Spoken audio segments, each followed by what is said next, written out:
Hey guys, Zombie here, and welcome back to my channel. You may be wondering, welcome back, this is your first video. Well, yes and no.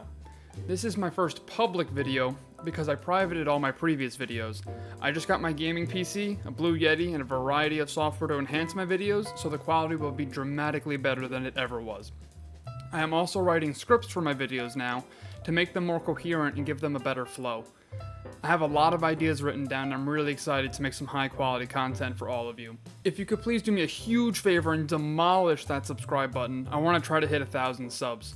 You won't want to miss my next few videos, there's some great stuff coming. While you're down there, check out my other socials, drop a follow on my Twitch and Twitter, and join my Discord. I have big plans for all my platforms and we're just getting started. Alright, without any further ado, let's get into the video. Okay, so today we're going to discuss how to maximize the amount of blood points you can earn as Survivor. You might be wondering, why not just play Killer? Won't you earn more blood points? Well, it depends. This blood point guide for Survivor requires no DLC, while you would really want the Leatherface DLC to have access to his teachable perk, Barbecue and Chili, if you're playing Killer. I will be making a blood point farming guide for Killers very soon, so make sure you're subscribed to ensure you see it right when it comes out. I'll leave a link in the description after it releases as well. In addition, I am making this guide just before the release of the Silent Hill chapter, and the Killer queue times will be much longer than Survivor queue times with everyone trying out the new Killer Pyramid Head, or the Executioner as he's called in game, when that DLC comes out. Just to clarify, the current version of Dead by Daylight at the time I'm recording this is 3.7.2, just before the release of the Silent Hill chapter as I mentioned. Future updates could potentially change some of the things we talk about in this guide, so if you're watching it very far in the future, things might be different and I might have a new video up by then. I'm going to upload this video after the release of the Silent Hill chapter just to ensure everything is still accurate. It's coming out in just a few days. Queue times can change based on a lot of factors.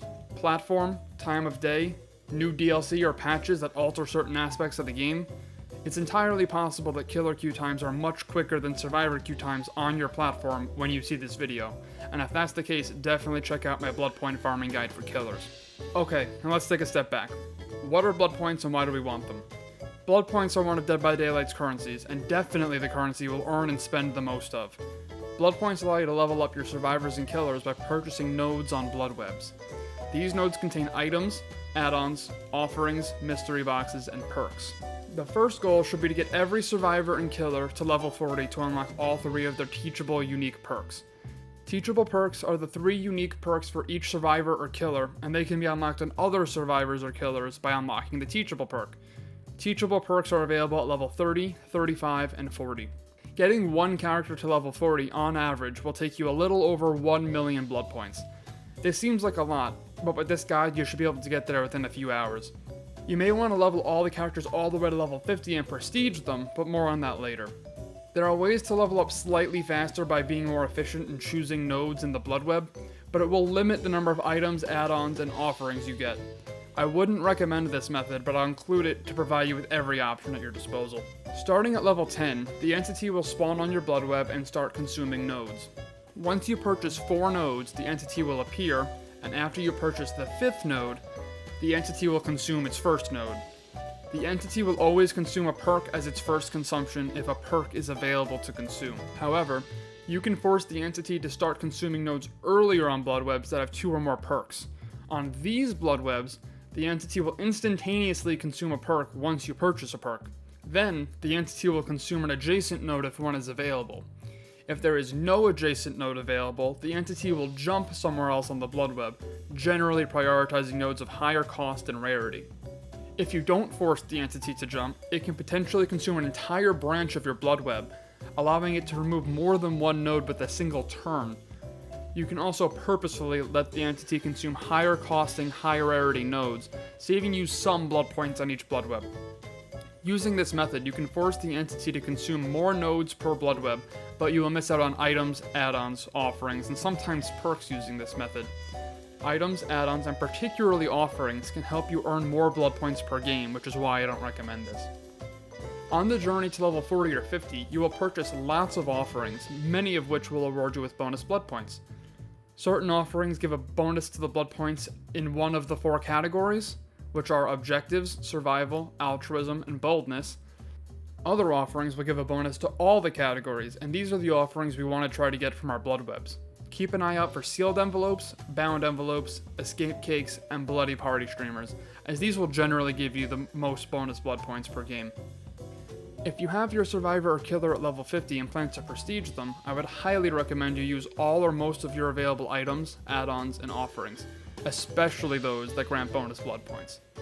You will lose everything when you prestige, so make sure you use everything you want to use before you prestige. Certain offerings you might not want to use, like the offerings that thicken or lessen the dark mist. If anyone has an actual use for these, please let me know, because I think they're useless, but I might be completely overlooking something. Let me know in the comments down below. Now we're going to discuss the most essential way of earning more blood points as Survivor. Perks. There are 3 Survivor perks that mention earning blood points, but one of them is far better than the rest. The 3 perks are No One Left Behind, Prove Thyself, and We're Gonna Live Forever. No One Left Behind grants you up to 100% bonus blood points in the altruism category after the exit gates have been powered. Prove Thyself grants up to 100% bonus blood points for all cooperative actions. These perks award extra blood points during the trial. We're Gonna Live Forever grants up to 100% bonus blood points in all categories rewarded post-trial, making it by far the best perk for earning blood points as Survivor. You might be asking, wait, what's the difference between awarding blood points during the trial versus post-trial, and why is post-trial so much better? That's a good question. To answer this, we must first understand how blood points are awarded. In the trial, there are 4 categories in which you can earn blood points: objectives, survival, altruism, and boldness. Each category has a hard cap at 8,000 blood points per match, meaning if you already have 8,000 points in boldness and you perform another action that would award boldness points, you will not receive any blood points for that action. No One Left Behind and Prove Thyself award their bonuses during the trial, so it can double the blood point gains for altruism or cooperative actions respectively, but only up until the 8,000 blood point cap. We're Gonna Live Forever awards its bonus post-trial, so if you have 8,000 points in boldness, once the trial ends, it will reward up to a 100% bonus, essentially awarding 16,000 blood points for boldness in that one game. You have to earn 4 tokens worth a 25% bonus each by performing either a safe hook rescue or taking a protection hit. A safe hook rescue is when you save another survivor from a hook and they do not go down within the next 10 seconds or so. I couldn't find an exact amount of time for this anywhere, but from lots of experience I can tell you it's about 10 seconds. A protection hit is when you take a hit for an injured teammate or a teammate who is on the killer's shoulder. They recently made it slightly easier to get protection hits, which helps us a lot. You used to have to be within X number of meters to the injured survivor for it to count as a protection hit. Now there is a few seconds after you leave the radius of an injured survivor and it will still count as a protection hit. I couldn't find exact figures on this either, but from experience I would say the radius is somewhere around 10 meters. But with the changes made to protection hits, the radius isn't a huge concern anymore because we have a few seconds after we leave the radius where it will still count as a protection hit. Each of these actions will give you 1 stack, and we need to get to 4 stacks to get the full 100% bonus. Keep in mind, if your We're Gonna Live Forever perk is only level 1, you can only get a 50% bonus, and you would need 2 stacks. Level 2 We're Gonna Live Forever grants up to a 75% bonus, which would require 3 stacks. You're going to want to get We're Gonna Live Forever to level 3 as soon as possible to maximize the blood point boost. Pair We're Gonna Live Forever with offerings that give bonus blood points, and you'll gain even more in one game. Offerings also provide their bonus post-trial, so it'll help us out a lot to pair these together. It is also worth mentioning that We're Gonna Live Forever is a unique perk to David King, who is included in a free DLC. The DLC is free on Xbox, PS4, and Steam. If it says you don't have David unlocked, be sure you have the free DLC installed. The DLC is Chapter 5, A Lullaby for the Dark. So we know what we have to do to get stacks, but now what? We need to be able to get our stacks while still getting a high number of blood points in each category. We're Gonna Live Forever promotes altruistic gameplay, so I'll focus primarily on the other 3 categories. For objectives, you'll want to complete at least 1 to 2 full generators and/or escape through the hatch. Doing gens with other survivors also provides a good bonus to your objective points. You can pair We're Gonna Live Forever with Prove Thyself to fill up your objective points extremely quickly if you work with other survivors as well, but I'd only recommend this if you're a low rank, as even taking up a single perk slot with We're Gonna Live Forever can be a serious detriment at high ranks for some survivors. Just in case you didn't know, Prove Thyself is a unique perk for Dwight Fairfield, so you may not have access to both We're Gonna Live Forever and Prove Thyself on the same survivor. You need at least one of their teachable versions to have both on the same survivor. Don't be afraid to leave a gen you're working on to get a safe hook rescue though. Safe hook rescues and protection hits are pivotal to our strategy. However, you need to be doing whatever is best for the team. Not only is it more fun for everyone, you can't get more blood points in all your categories if the game is short because you screwed over your team. For example, don't save someone from the hook if the killer is standing right there. You might get lucky and the killer will hit you, granting you both a protection hit and a safe hook rescue. But if they tunnel the survivor you saved, the survivor you farmed is frustrated, you don't get your stack, and the killer is in a much stronger position. You're setting up your team to lose, which will frustrate your teammates and result in all survivors potentially losing blood points because the game won't last as long. This is a decent segue into our next category, survival. Without DLC perks to assist, your only good option to earn survival points is to escape and take the 5,000 survival points that come with it. The odds of you escaping if you're constantly screwing over your team is slim to none, so be a good team player first and then worry about getting your stacks. If you are someone with DLC and teachable perks, running Deliverance is a great way to both encourage you to get a safe hook rescue before you go down and guarantee you can escape from the hook, which awards points in the survival category. Then there's Boldness, which is primarily gained by being in chases with the killer. Being able to survive in chases and loop killers is something that comes with experience, but I am planning a video on how to loop killers, so subscribe if that's something you'd like to see. Once that video releases, I'll put that video in the description as well for those of you watching in the future. Continuing with chases, running Dead Hard, another David King unique perk, allows you to perform a quick dash in which you are invulnerable to killer attacks. Dead Hard can help you prolong your chases and could definitely be a perk you run with We're Gonna Live Forever. Just to touch on altruism quickly, you could run Borrow Time to help you with your safe hook rescues. Borrow Time is a unique perk to Bill Overbeck, so you would need at least one of either Borrow Time or We're Gonna Live Forever teachable to have both on the same survivor. Borrow Time activates on survivors you save from hooks, allowing them to go into the deep wound state instead of the dying state if they get hit within 20 seconds of being saved from a hook. This practically guarantees a safe hook rescue. However, don't use this as an excuse to farm teammates. At least try to take the chase, and if the killer tunnels your teammate, you can at least say you tried. I know taking chases when you're not comfortable with them can be scary, but not only will it help you learn, it's a courtesy to your teammates. In addition, if we're going to be taking protection hits, having a way to heal ourselves is important. You could run Self-Care, a teachable Claudette Morel perk, but only do this at lower ranks as it is pretty widely considered a wasted perk slot at higher ranks. You can run a med kit to heal yourself as well. If you have DLC, running Inner Strength, a unique Nancy Wheeler perk, is a great option to heal yourself while getting some bonus points from destroying totems. Alternatively, you could just get other survivors to heal you, but if you mostly play solo queue like I do, you might want to have a plan B just in case. For those of you with more experience, run whatever meta perks you want with We're Gonna Live Forever. Decisive Strike, Iron Will, Adrenaline, Sprint Burst, whatever you want. You need to feel comfortable with your build, especially when you're effectively only running 3 perks. Alright, now I'm going to jump into a game and show you the strategy in action. I'm recording this on June 13th, so rank reset was this morning, bringing me down to rank 5, which may make the game slightly easier, but probably not because all the red ranks were brought down to rank 5. Alright, so we got the Thompson House. We have a green medkit to heal ourselves up once completely.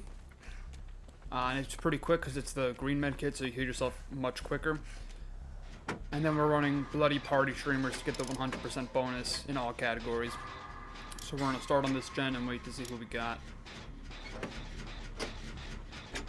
Alright, someone got hit. Someone's getting chased, which gives us time to do a lot of this gen, probably. We got lucky on the map. This is a very survivor-sided map. Much easier for survivors to play well and do well than killers. They healed up. We're about to pop this gen in a few seconds. Alright, so that's going to be a lot of objective points. Would be even more if we did it with another person. Alright, we have a heartbeat killer, so that's good to know. trapper. That's why there's no pressure yet.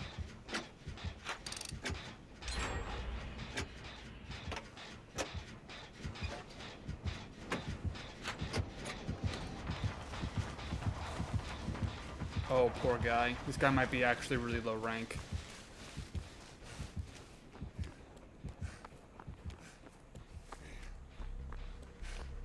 Which would give us the chance to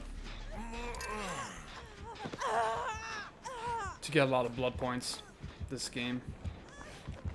But we would need our hook rescues. Oh, apparently, I actually didn't even know that. Getting someone out of that bear trap gave me a stack. I'm not sure if that's a bug or if that's intended, but I've never paid attention to that before with bear traps.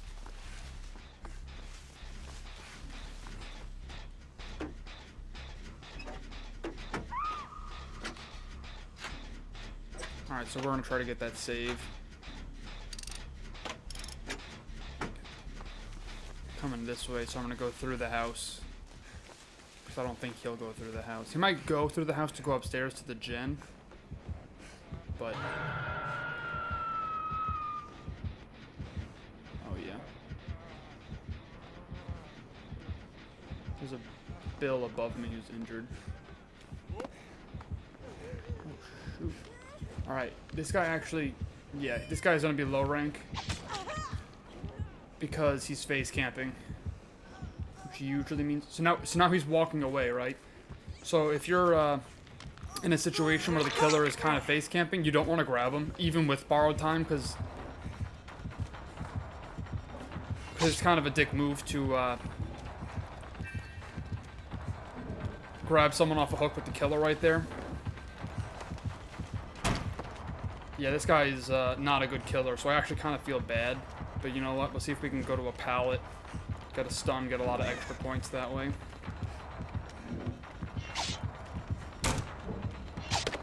Oh, it's so sad. I feel bad. Oh. Okay.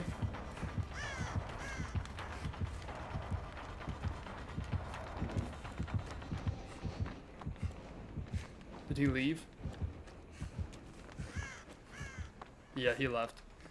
So we're facing a baby trapper. He's not very experienced. But we got the safe hook rescue before on that Meg. So we have 2 stacks now. We're gonna work on this gen for a second while he gets hooked, and then I'm gonna try to get this hook saved, get 3rd stack.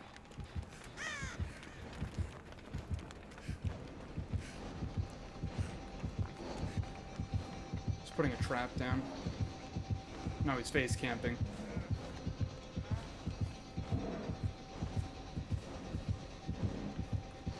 Huh.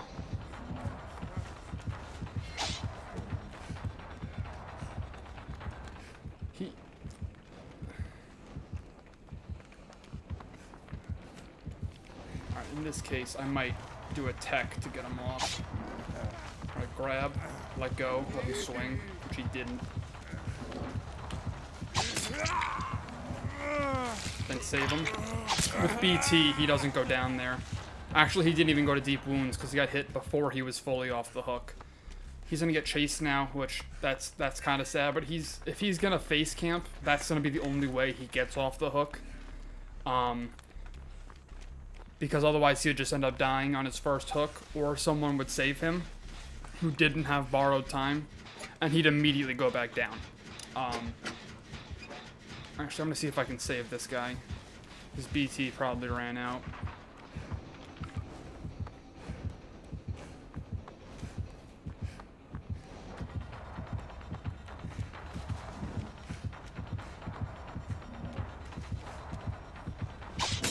There you go, bud. Oh, it is, okay. So we're just gonna...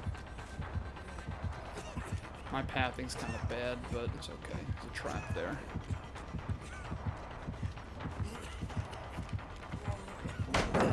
Get the pallet stun, get a lot of boldness points for it.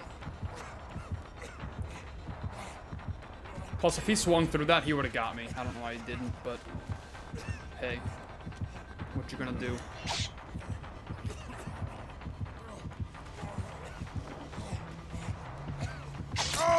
Fair enough. I was gonna try to bait him to go around the other side of the hook and then go back to, reverse it so he would hit the hook instead of me, but he'll probably face camp me here, but that's okay. Oh, he's not? Oh.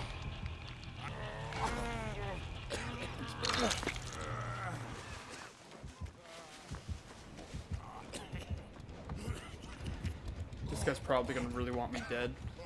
Oh, Alright, he's not coming for me. I'm gonna quickly heal myself up, because I might not get another chance to use this medkit this game.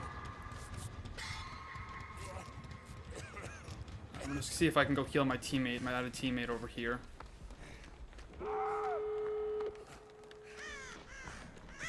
They had adrenaline. So I'm gonna go back and try to assist my teammate, maybe get the other gate open.